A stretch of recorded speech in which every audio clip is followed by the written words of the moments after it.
నమస్తే, welcome to editor analysis. ఓ big breaking అండి. అమరావతికి ధోని. ఇది క్రికెట్ మ్యాచ్ ఆడడానికి కాదు, ఏపీ ప్రభుత్వం నుంచి భారీ ఆఫర్. ఆయనకి తీవ్ర ఉత్కంఠ రేపుతున్న మాజీ కెప్టెన్ అమరావతి పర్యటన. 2 రోజుల పాటు ధోని పర్యటన జరగనుంది. ఇందులో ఎన్నో అంశాలు. ఏపీ సీఎం చంద్రబాబుతో ధోని ప్రత్యేకంగా భేటీ కాబోతున్నారు. చంద్రబాబుతో ధోని సమావేశంపై ఆసక్తికర చర్చలు కూడా సోషల్ మీడియా షేక్ చేస్తున్నాయి. అమరావతిలో అంతర్జాతీయ క్రికెట్ స్టేడియం నిర్మాణానికి కూటమి ప్రతిపాదనలు. ప్రముఖ క్రీడాకారులను బ్రాండ్ అంబాసిడర్లుగా నియమించుకోవాలని ఓ నిర్ణయం తీసుకున్నారు. అయితే గతంలోనే కూటమి ప్రభుత్వం ఈ నిర్ణయాన్ని తీసుకోవడం జరిగింది. అది కొద్దిగా ఆలస్యమైంది పట్టాలు ఎక్కించడానికి. ఇప్పుడు అన్ని రకాలుగా ఏపీ అభివృద్ధిపై చంద్రబాబు నాయుడు గారు పూర్తి ఫోకస్ పెట్టారు. గతంలో ఏవైతే నవనగరాలను ప్రతిపాదించిన చంద్రబాబు నాయుడు గారు ఇప్పుడు ధోని లాంటి వాళ్ళ క్రీడలకు సంబంధించి కూడా ఈ రకంగా చేస్తున్నారు. అంతేకాకుండా కొత్తగా మరికొంత భూమిని సమీకరించే ఉద్దేశంలో చంద్రబాబు నాయుడు గారు ఉన్నారు. అది వార్తలు కూడా వస్తున్న నేపథ్యం. అయితే అంతర్జాతీయ స్థాయిలో స్పోర్ట్స్ విలేజ్ నిర్మించాలనేది చంద్రబాబు నాయుడు గారి ఆలోచన. అందుకే ధోని గారు ఇక్కడికి వస్తున్నారు. ఇక ధోనిని అమరావతికి తీసుకొస్తున్న చిన్ని ఉన్నారు కదా, ఆయన ప్రత్యేకంగా ఆయన మాట్లాడారట. అమరావతిలో క్రికెట్ అకాడమీ ఏర్పాటుకు కూడా ఆయన కోరే ఛాన్స్ కూడా ఉంటుందని వస్తుంది. అయితే ఏపీకి ధోనిని బ్రాండ్ అంబాసిడర్గా ఉండాలని కోరనున్న చంద్రబాబు. ఇది బిగ్ బ్రేకింగ్.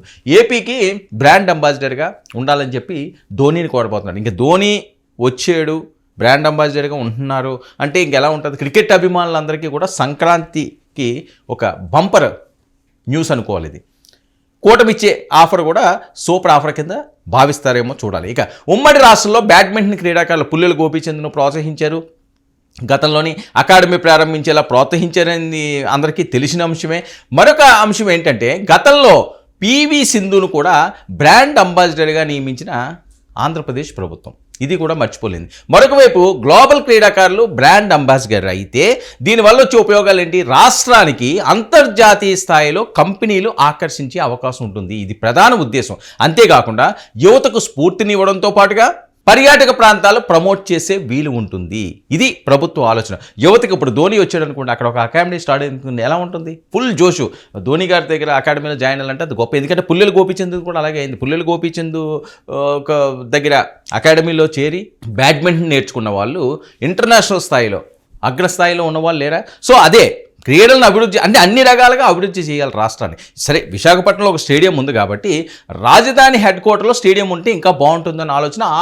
ఆలోచనలో రూపకల్పనే ధోనిని రప్పించడం, ధోనికి అప్పచెప్పడం. ఇక పర్యాటక అభివృద్ధి, ఆర్థిక వ్యవస్థకు ఊతమివ్వడానికి ఇది చాలా మంచి ఛాన్స్. ఈ ఛాన్స్ను వదులుకోవడానికి వాళ్ళు సిద్ధంగా లేరు అని. ఇక ధోని ఆంధ్రప్రదేశ్లో పర్యటన, అంబాసిడర్గా ధోనిని నియమించడం అన్నది చంద్రబాబు నాయుడు గారి వ్యూహం అయినప్పటికీ క్రీడాకారులకు మాత్రం ఇది సూపర్ డూపర్ న్యూస్గా ఉంది.